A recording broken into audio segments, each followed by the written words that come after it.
It's one of the Allies' most feared and lethal killers of World War II.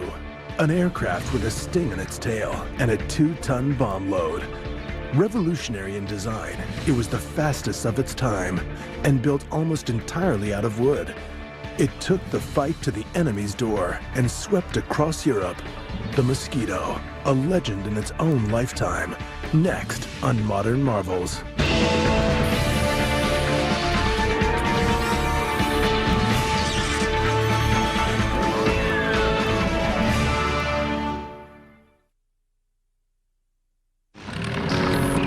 The best aircraft are often the fastest. The pursuit of speed has been part of the appeal of aviation from its earliest days.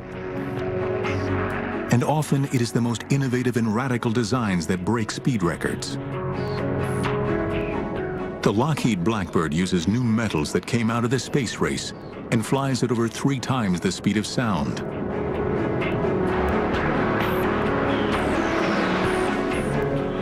Throughout the 1930s, one company in Britain was also obsessed with speed, and it was one man's dream to use a radical material to build the fastest aircraft in the world. The material was wood, and his name was Geoffrey de Havilland. He was so very determined. Anything he wanted to do, he got on with it and did it. A real leader of people, not by driving them, but leading them from the front. As early as the 1930s, de Havilland knew that lightweight wooden aircraft were the key to greater speeds. In 1934, his twin-engine Comet won the London to Melbourne, Australia air race. With speeds of over 200 miles per hour, the aircraft flew halfway around the world in just 77 hours. A ship would take 4 weeks. From his experience building the Comet, de Havilland visualized building a super-fast, high-precision bomber. De Havilland was convinced that with the rise of the German Luftwaffe in the mid-1930s and the terror they inflicted during the Spanish Civil War, Britain would soon need all the heavy-duty air power it could produce.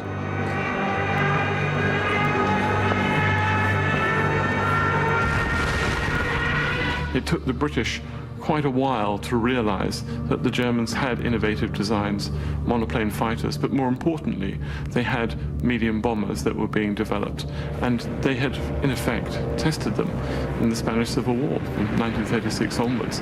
It's a huge wake-up call. At the time, the British Air Ministry believed that the future of bombing lay in huge, heavily armed conventional bombers, such as the Lancaster and Halifax. Radical new designs of lightweight aircraft were ignored. But Geoffrey de Havilland was not deterred and continued working on designs for his new bomber. His goal was to construct a cheap, easy-to-build aircraft powered by 2 Rolls-Royce Merlin engines. It would have no guns, no armor plating, could carry up to 4,000 pounds of explosive, and reach a speed of nearly 400 miles per hour, faster than any other aircraft in the world. But the most amazing concept was to build a warplane made entirely of wood. The aerodynamicists and the military men at that time ridiculed the idea, asking, how can you build a modern bomber out of wood? How would it carry bombs? And how would it protect itself? But de Havilland was prepared to answer. It wouldn't need to protect itself. Its defense would be speed. As for strength, pound for pound, timber has similar structural properties as aluminum and steel. There's a shortage in Britain in the late 1930s of metal workers, of people skilled in the new technologies of fighter airplanes, of bomber airplanes. What you did have, though, was a nation of cabinet builders, of woodworkers, of individual small craftsmen. But more importantly, you can actually mobilize all of these people to build it, and you can make it, in effect, a cottage industry.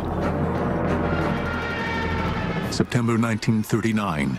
With war breaking out in Europe, de Havilland is at last given the green light to build a prototype aircraft. Immediately, the de Havilland design team goes into overdrive. Led by Ronald Bishop, they move into a 17th century manor house called Salisbury Hall. This remote house was chosen to keep the new aircraft away from prying enemy eyes. By October 1939, work begins by building a mock-up aircraft in the manor's enormous kitchen. A hangar disguised as a barn is constructed at the western side of the moat. We were working often periods of time, 6.5 days a week, and at some periods from 7 o'clock in the morning till 7 o'clock at night. But they are racing against the clock. In the spring of 1940, Germany conquers France, and the British Army is swept off the beaches of Dunkirk. The Germans are poised for an invasion of Britain. Every effort is focused on holding off the Germans, and de Havilland's Wonder plane seems destined to never leave the drawing board. Air Marshal Sir Wilfrid Freeman was the only member of RAF High Command to support the Mosquito. As a result, the project was initially known as Freeman's Folly. Modern marvels will return in a moment.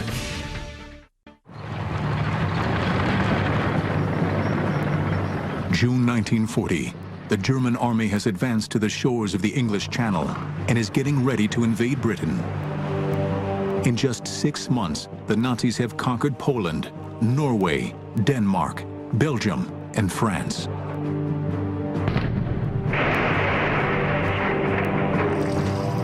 Britain is the only country left to face the onslaught of Nazi Germany.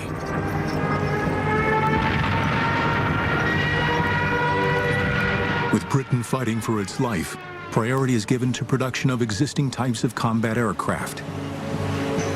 Geoffrey de Havilland's radical new wooden bomber looks condemned to be scrapped. But de Havilland is not a man to take no for an answer. Sir Geoffrey's words are, well, they may not want it now, but they will want it. De Havilland persuades the Air Ministry to let him continue as long as he does not use any of the vital materials required for the war effort. Throughout the summer of 1940, as Britain fights for its life against the German Luftwaffe in the Battle of Britain, de Havilland and his team work on the wooden bomber.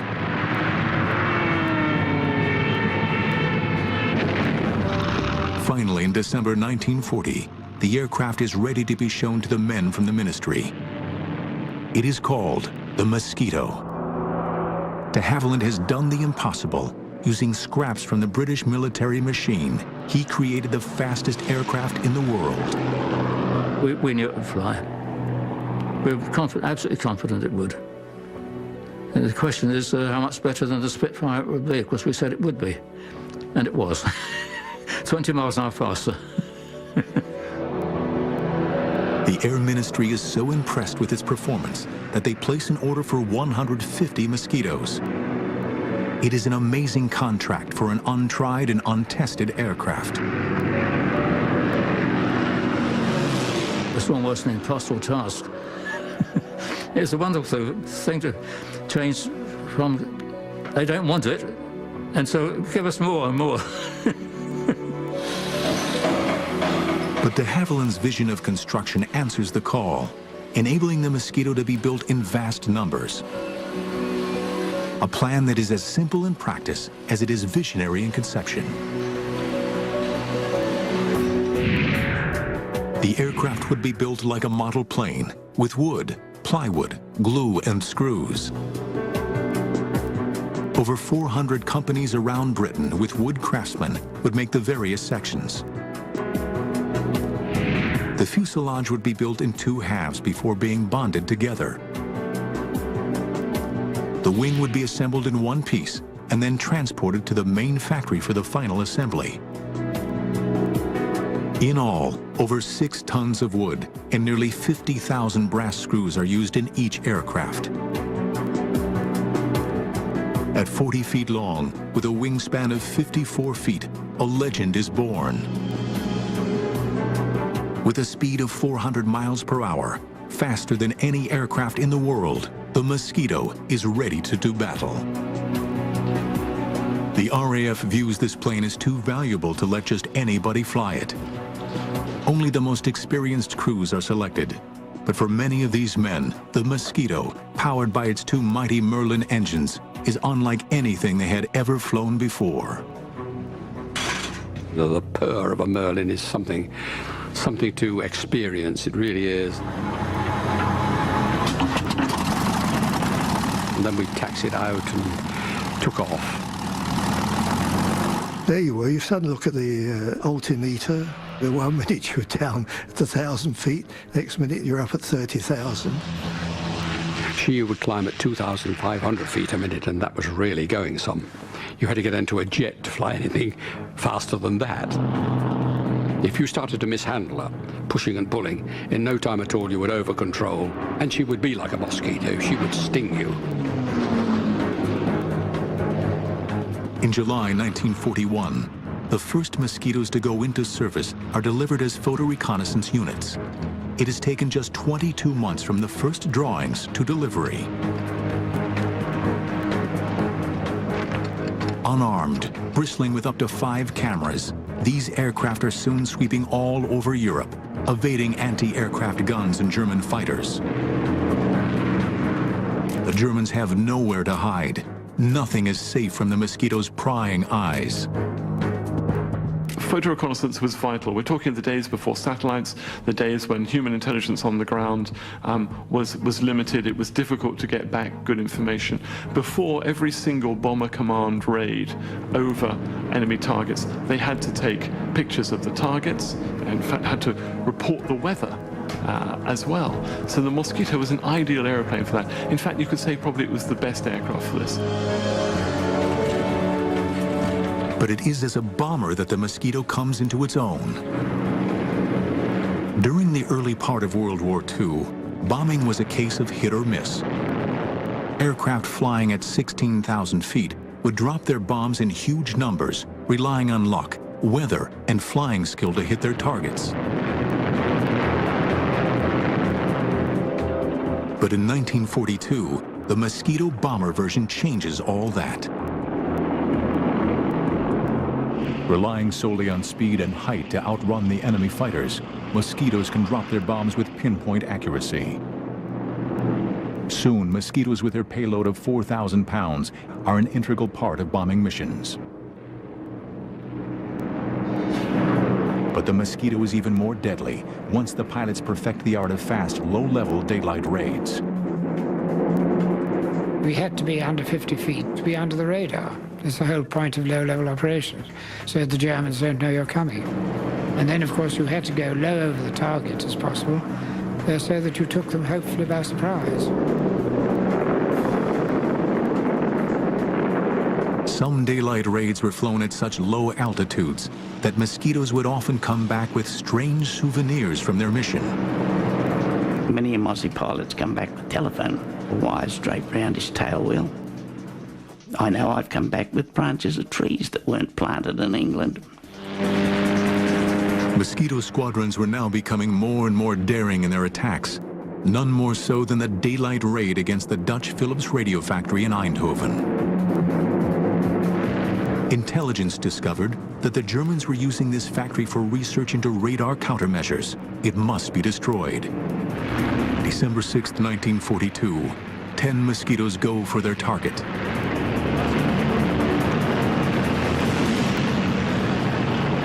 We went low level down the Scheldt estuary into Holland.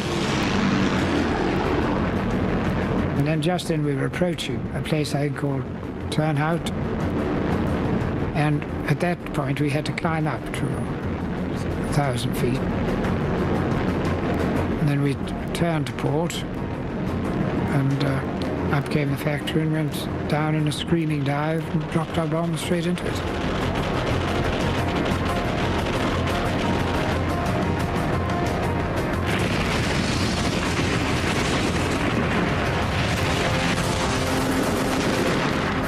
Racing for home, the Mosquitoes are caught in German anti-aircraft fire or flak. Over the North Sea, disaster strikes. The chap who decided to follow me, because he was on his first trip and he thought he'd follow an experienced pilot, and I'm afraid he caught a bit of flack because my cameraman suddenly called out, looking backwards, God, he'd gone into the sea. I turned round and went back to sea, and there was no dinghy or anything, just a cauldron of boiling water. Just 6 weeks later, on January 30th, 1943, the Mosquitoes go on another audacious raid on the 10th anniversary of Hitler's coming to power. Intelligence learns that there is to be a major Nazi rally in Berlin, led by Reich propaganda minister Joseph Goebbels and Reich Marshal Hermann Goering. It will be broadcast on German radio. The opportunity is too good to miss.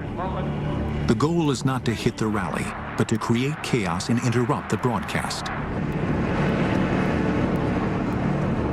3 Mosquitoes hit Berlin at 11 a.m., interrupting Goering's broadcast. At 4 p.m., a second group hits, interrupting Goebbels. For the Allies, it is a major propaganda success.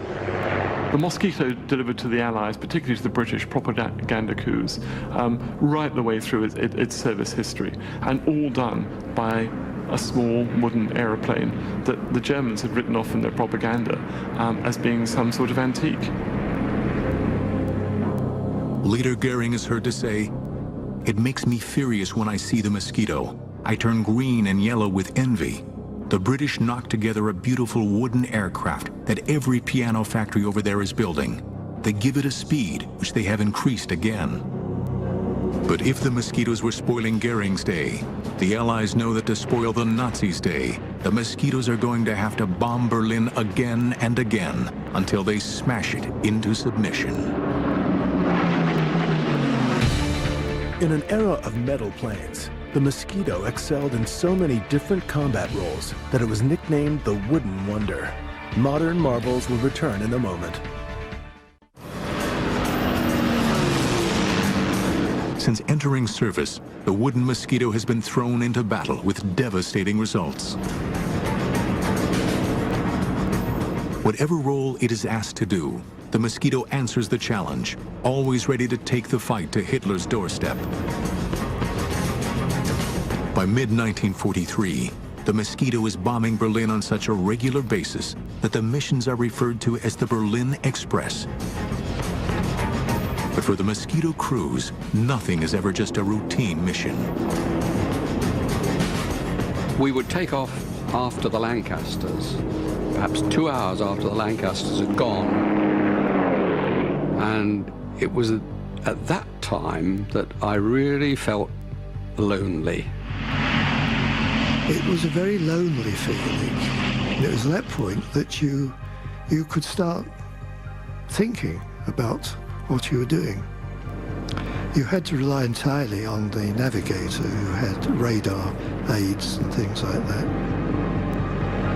But then with the night closing in on you, you suddenly became to realize that you'd left your homeland behind and you were heading for you knew not what.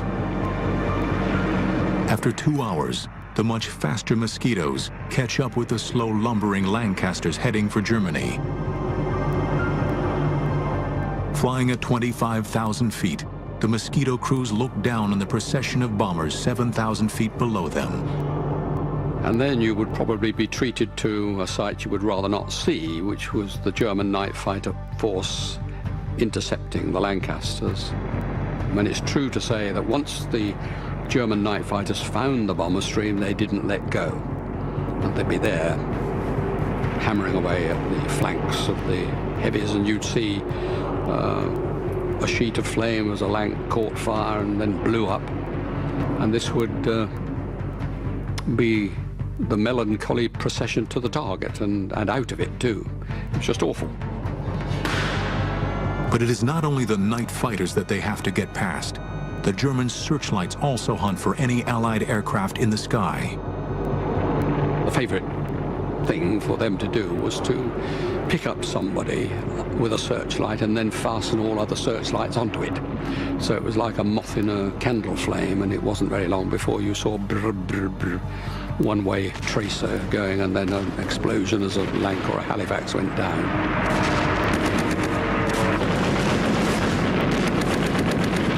Suddenly, the most frightful glare suddenly hit the cockpit, and this blinding light, and I realized what it was, but at the same time, this bloody tracer came shooting past. So I just dived and twisted, and I got out of it. You could twist and turn if you wanted to, but generally speaking, they would hold you as you twisted and turned, follow you. The way to get out was to dive, so you could do a screaming dive and quickly fly away. Eventually, the Mosquitoes and Lancasters reach their target. Having dropped their bombs and taken photos, they then have to fly back through the searchlights before they reach Britain. For the crews that make it back, the RAF finds a way of protecting them from the horrors of war. People came back shot up, and one thing I did notice about the bomber airfields, of course, no one was ever sick. You never saw an injured man around the place.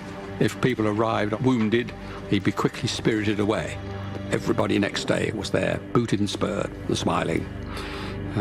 Nobody was dead, or if they were dead, they weren't there anyway. One squadron flew nearly 200 missions within a year, and Mosquitoes bombed Berlin 220 nights in a row. By early 1943, a bigger, badder version of the Mosquito comes into service, the fighter and night fighter Mosquito. Now armed with 4 .303 caliber machine guns, it can lay down a devastating storm of shells. During early trials, it was found that the flash of the guns was so intense that it momentarily blinded the crews. Modifications were made, and because of the grouping of the guns in the nose, Mosquito pilots now have a terrific concentration of massive firepower. Soon these first night fighters are in action, and with their new radar guidance systems are wreaking havoc on German bombers. The timing couldn't be better. In June 1944, a new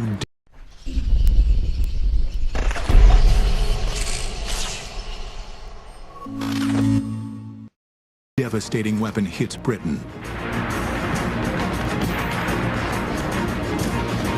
After D-Day, as Allies were fighting to gain a foothold in Europe, Hitler unleashes his new terror weapon, the V-1 flying bomb.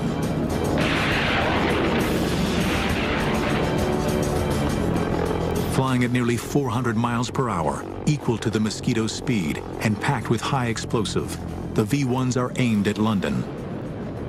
Once they've exhausted their fuel, they crash down on an unsuspecting target. Destroying these fast-flying bombs was a dangerous task. Quickly, Mosquito pilots devised ways to take these terror weapons out of the sky.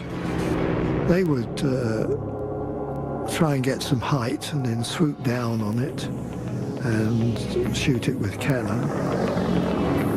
But obliterating a terror weapon could be life-threatening in more ways than one, as one pilot found out.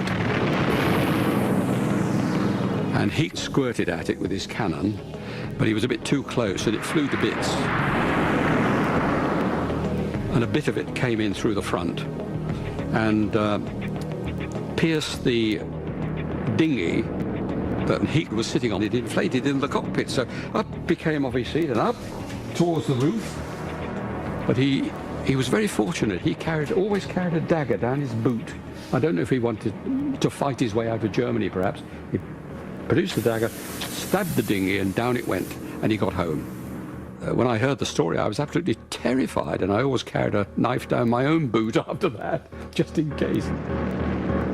While the fighters were attacking the V-1s in the air, their photo recon brothers are scouring France and Belgium, hunting down their launch sites.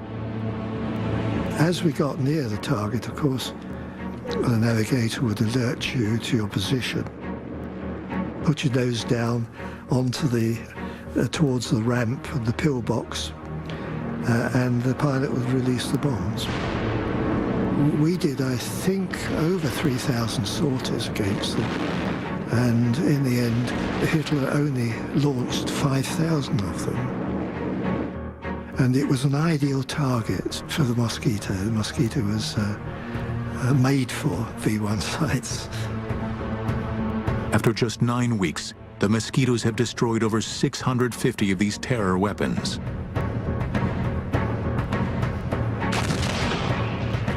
But the Nazis are not beaten and are fighting as ferociously as ever. Once again, the Mosquito will go into harm's way on one of the most daring and ingenious raids of World War II.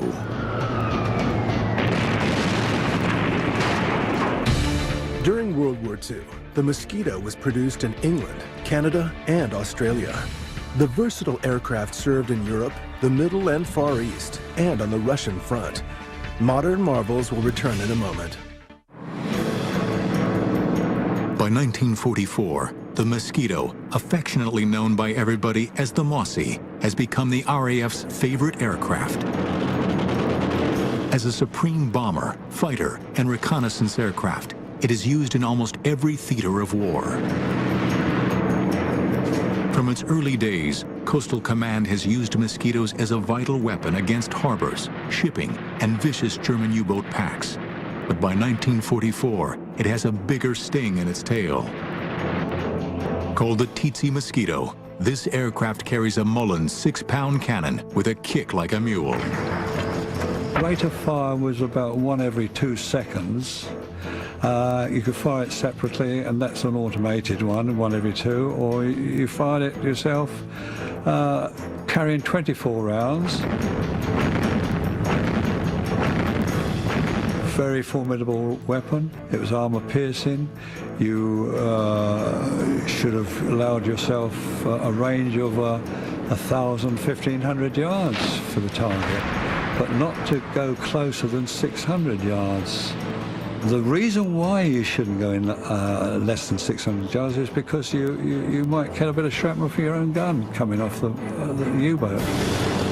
The aircraft also carries 8 60-pound rockets. When they unleash these terrifying weapons, it is equivalent to a broadside from a light naval cruiser. Once on target, nothing is safe from these fearsome Mosquitoes. It seems that there is nothing that the Mosquitoes are not called on to try. Always ingenious, the military are constantly planning different ways to use this unique wooden aircraft against the enemy. But what makes the Mosquito a legend are the daring low-altitude precision raids against the German Gestapo. It is as if the Mosquito crews had declared a personal war against the hated Nazi secret police.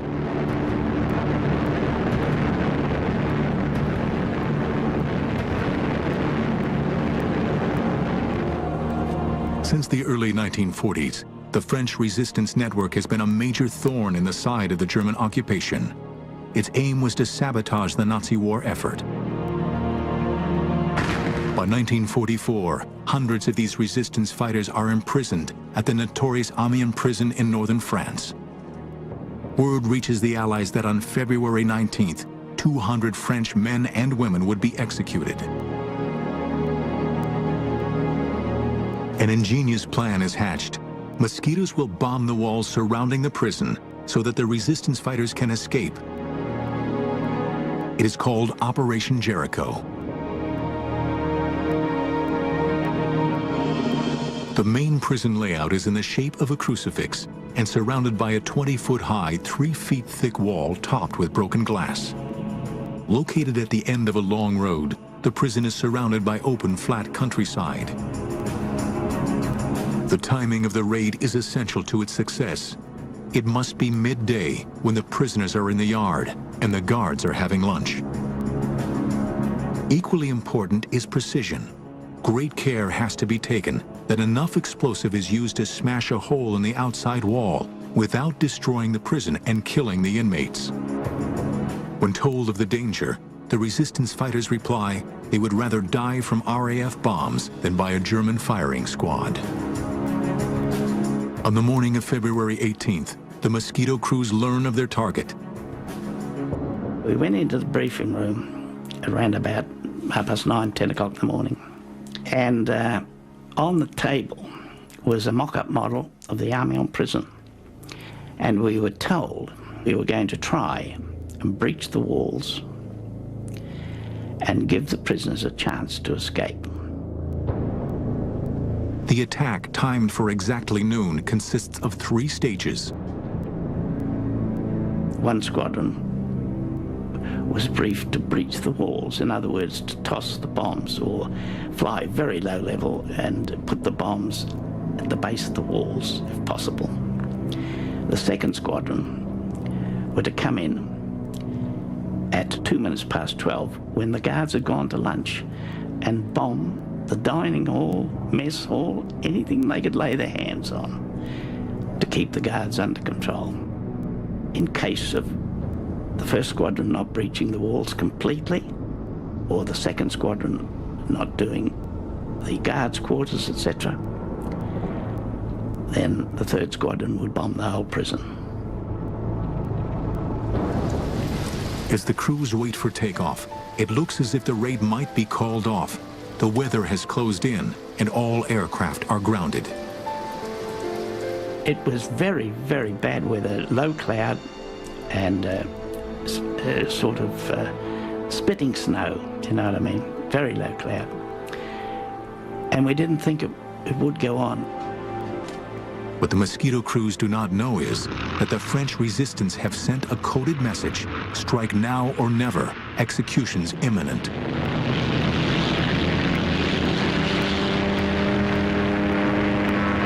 At the last possible moment, with only 2 hours before the deadline, 18 Mosquitoes armed with 500-pound bombs take off in conditions worse than most of the crews have ever encountered. We climbed through the cloud, and above the cloud we just joined up and went back down onto the sea level across to France.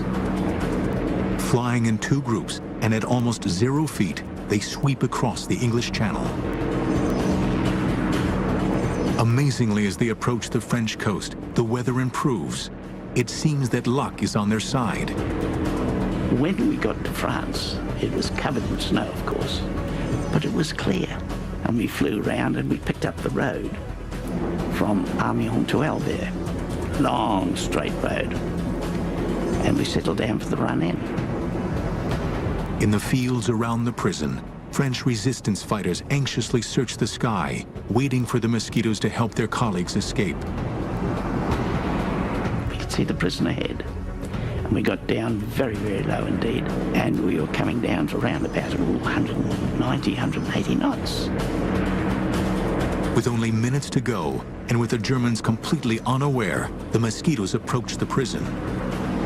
We opened our bomb doors about a mile from the prison, flying at about 10 to 15 feet. And we had to pull up to go over the walls. We let our bombs go, and they went through the base of the wall. I turned to starboard, and as I looked down, I saw the startled face of the machine gunner in the little cupola on top of the prison. We looked at each other, I suppose, and then I was down onto the deck in loose formation following the wing commander. The raid is a success, and the Mosquitoes have pulled off an amazing feat of courage.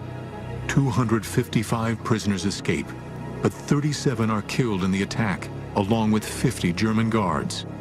The Gestapo retaliate. 260 prisoners are killed in reprisal. But the raid is a wake-up call to the Germans. As far as I can see, this was a brilliant piece of precision bombing. The first flight took out the walls, blew in the doors, allowed people to escape. The second flight took the walls down. In fact, they didn't need the third flight. I think it was a startling success because it would have demonstrated to the Germans that the Royal Air Force could place bombs wherever they wanted to across occupied Europe. The Mosquitoes continue to carry out their unique style of war against the Germans. They operated deep inside occupied Europe.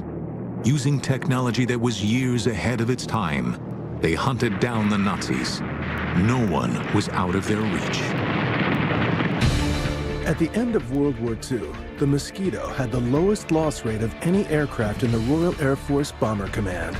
Modern marvels will return in a moment. Throughout the long and bloody conflict of World War II, the fast-flying wooden Mosquito was always at the front of battle, always taking the fight to the enemy. But it was the Americans that came up with yet another novel use for this versatile aircraft. Late in 1944, the OSS, the Office of Strategic Services, a forerunner of the CIA, took over 5 Mosquitoes to work with their agents in occupied countries. Because the war was moving so rapidly, intelligence had a hard time knowing exactly what the enemy was doing. Only agents behind enemy lines could supply this information. It was vital that these agents get this information across enemy lines. Using Morse code was not an option, as the Germans can easily detect it. They needed something else.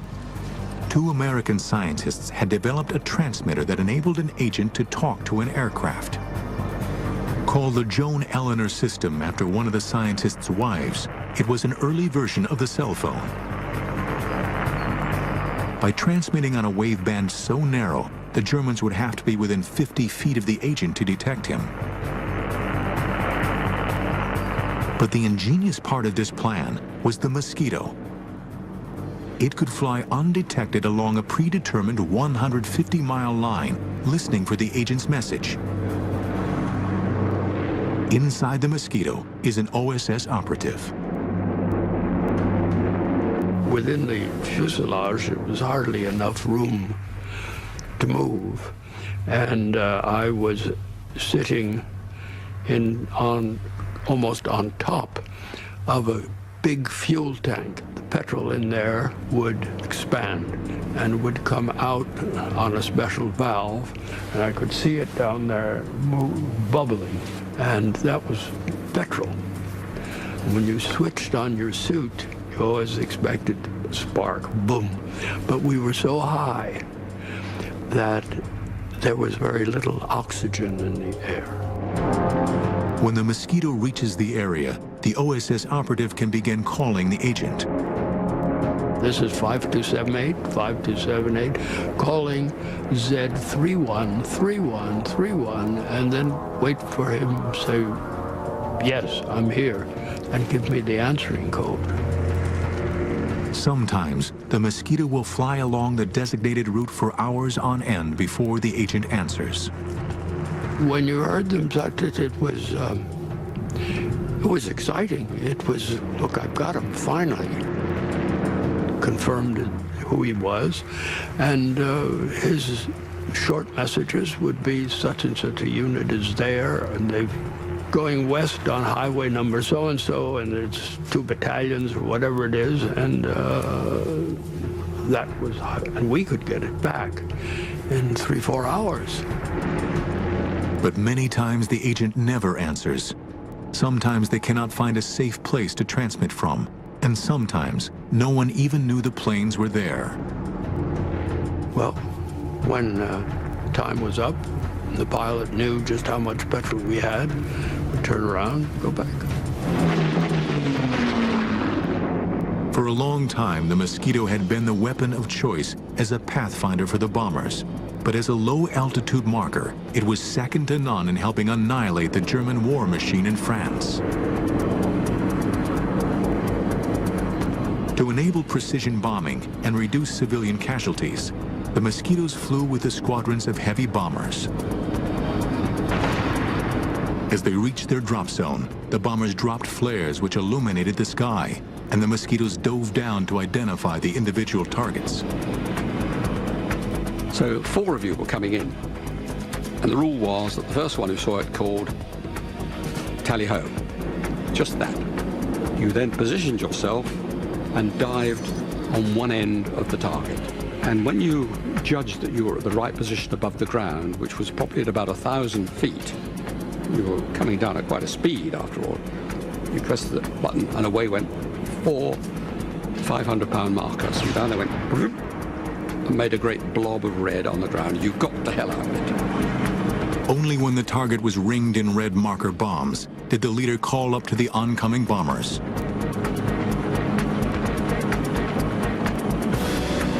But one of the most demanding roles the Mosquito took on was to cut off enemy supplies. It was a do-or-die mission in the days leading up to and after June 6, 1944, D-Day.